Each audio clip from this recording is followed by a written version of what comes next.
मस्ती खाली के वाली भाई। हाँ देखना वाम कैसे आ रही है वहाँ से। अभी वीडियो कैच हो गई नहीं होगी।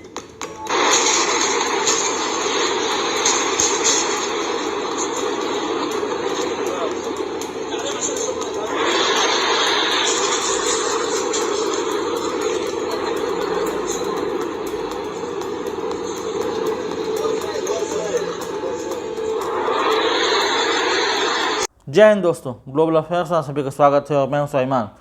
जो विजुअल्स थे, जो वीडियोस थे, जो इमेजेस थी एयर स्ट्राइक की बाय इंडियन आर्म फोर्सेस, वो आप सभी ने देखी और उससे देश आनंदित हुआ, हर्षित हुआ।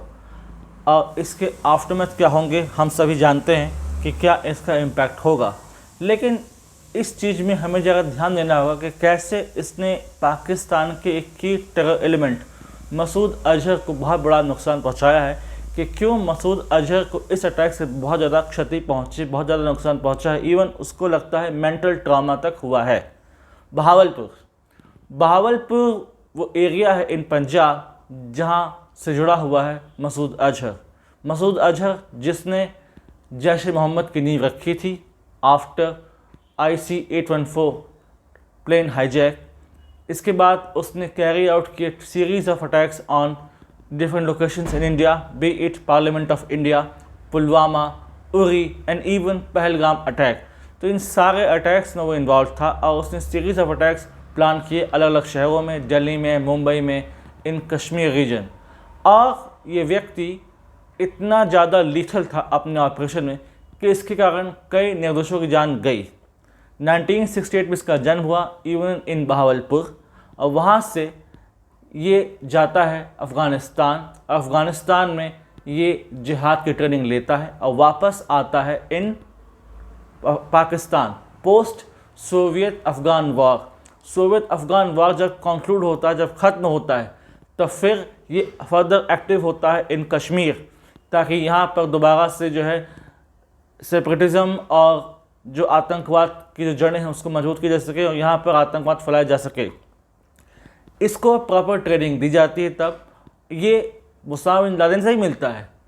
ये कश्मीर आता है as a journalist of Portuguese origin. इसके पास पोर्चुगल का पासपोर्ट था, पोर्चुगल ओरिजिन का इसे बताया जाता है। 1995 में इसे पकड़ लिया जाता है और इसे जेल में रखा जाता है 5 साल तक। 5 साल तक पूरी कोशिश की जाती है कि इसे छोड़ा जाए कैसे भी। इसको बचाने के लिए बहुत से प्रयास होते हैं फ्रॉम अक्रॉस द बॉर्डर। कभी वहाँ पर हमले होते हैं, कभी जेल पर अटैक करने की कोशिश की जाती है, लेकिन 5 साल तक भारतीय जेल में रहा और ये प्लेन हाईजैक के बाद ही छूटा। और फिर उसने बनाया जैश ए मोहम्मद भारत से छूटने के बाद, और फिर सीरीज ऑफ अटैक इसने प्लान किए। बहावलपुर जैश ए मोहम्मद का ऑपरेशन हेडक्वार्टर था। बहावलपुर में ही ये रहता था और बहावलपुर में ही इसकी फैमिली और एक्सटेंडेड क्लोज एड रहते थे। 14 लोग इसके फैमिली के और इसके क्लोज एड हैं जो बताए जा रहे हैं मारे गए, जिसमें इसके नेफ्यूज़, नीस, मदर भी बताई जा रही कि मारी गई हैं, और क्लोज कमांडर्स जो कि जैश ए मोहम्मद के डे टू डे ऑपरेशंस को देखते थे। जहाँ से जैश ए मोहम्मद और मसूद अजहर ऑपरेट करते थे, उस बिल्डिंग को एक मस्जिद की शक्ल दी गई थी। इसे ही सुभान अल्लाह कॉम्प्लेक्स कहते थे, जिस पर हमला हुआ ताकि दुनिया की आंखों में धूल झोंका जा सके और कहा जा सके कि यहाँ पर रिलीजियस एक्टिविटी होती हैं, कोई टेरर एक्टिविटीज़ नहीं होती। और लंबे समय तक ये अंडर ISI एंड पाक आर्मी प्रोटेक्शन रहा और टेरर अटैक्स कैरी आउट करता रहा। यहीं से बैठकर ये लोगों को ट्रेन करता, यंग जो यूथ हैं उनको इंडोक्ट्रिनेट करता, एंटी इंडिया सेंटिमेंट्स को प्रमोट करता, और यहीं पर कई आतंकियों की ट्रेनिंग होती थी। और यहाँ से फिर POK और POK थ्रू इंडियन सॉइल में आते थे और हमले करते थे इन अलग अलग लोकेशंस में। यहीं से बैठकर कई टेरर अटैक्स इसने प्लान किए। यहीं से पाक कोऑर्डिनेटर्स बात करते थे to the terrorist in India जो हमले करने गए हैं और उनके सिंपथाइजर्स से, यानी कि इसने अच्छा खासा टेरर नेटवर्क अपना बना रखा था। लेकिन ये बिल्डिंग सुभान अल्लाह कॉम्प्लेक्स अब बर्बाद हो चुका है।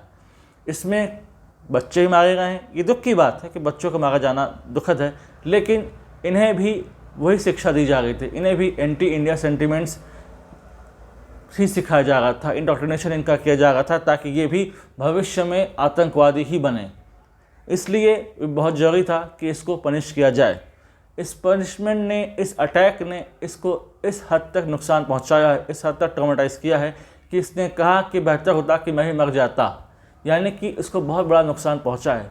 ये बहुत बड़ी चोट है।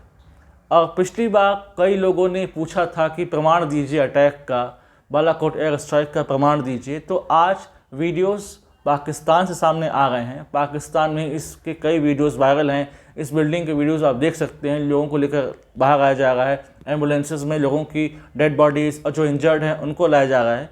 इससे पता चलता है कि भारत ने यहाँ पर स्ट्राइक किया जो कि सक्सेसफुल था और विद प्रिसिशन गाइडेड मैनर में से एग्जीक्यूट किया गया।